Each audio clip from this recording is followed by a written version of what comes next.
David again assembled all the picked men of Israel, 30,000 strong.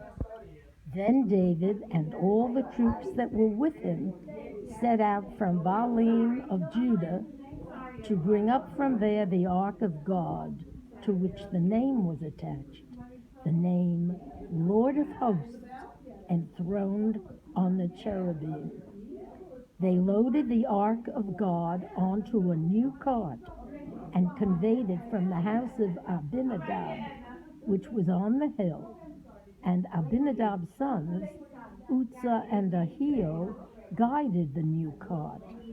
They conveyed it from Abinadab's house on the hill, with Uzzah walking alongside the ark of God, and Ahio walking in front of the ark.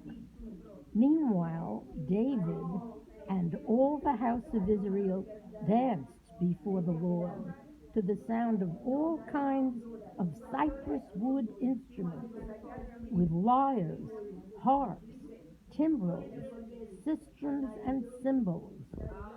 But when they came to the threshing floor of Nacon, Uzzah reached out for the ark of God and grasped it, for the oxen had stumbled.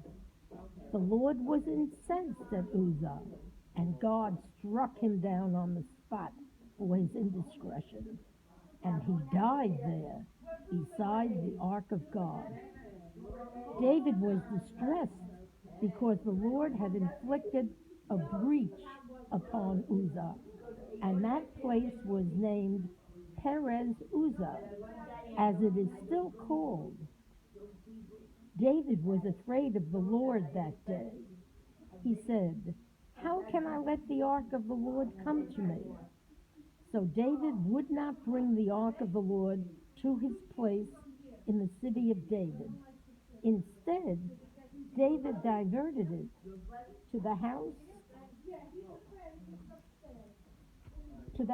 of Obed-Edom the Gittite. The ark of the Lord remained in the house of Obed-Edom the Gittite for 3 months, and the Lord blessed Obed-Edom and his whole household. It was reported to King David, "The Lord has blessed Obed-Edom's house and all that belongs to him because of the ark of God." Thereupon David went and brought up the ark of God from the house of Obed-Edom to the city of David amid rejoicing. When the bearers of the ark of the Lord had moved forward 6 paces, he sacrificed an ox and a fatling. David whirled with all his might before the Lord. David was girt with a linen ephod, and thus David and all the house of Israel brought up the ark of the Lord with shouts and with blasts of the horn. As the ark of the Lord entered the city of David, Michal, daughter of Saul, looked out of the window and saw King David leaping and whirling before the Lord, and she despised him for it.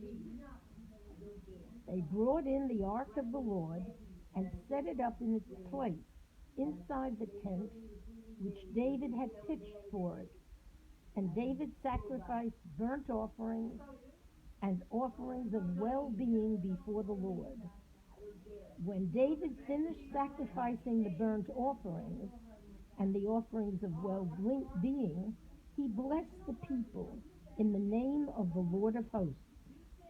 And he distributed among all the people, the entire multitude of Israel, man and woman alike, to each a loaf of bread, a cake made in a pan, and a raisin cake.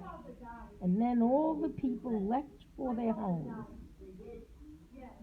David went home to greet his household, and Michal, daughter of Saul, came out to meet David and said, "Didn't the king of Israel do himself honor today, exposing himself today in the sight of the slave girls of his subjects, as one of the riffraff might expose himself?" And David answered, Michal, it was before the Lord who chose me instead of your father and all his family, and appointed me ruler over the Lord's people Israel. I will dance before the Lord and dishonor myself even more and be low in my own esteem. But among the slave girls that you speak of, I will be honored. So to her dying day, Michal, daughter of Saul, had no children.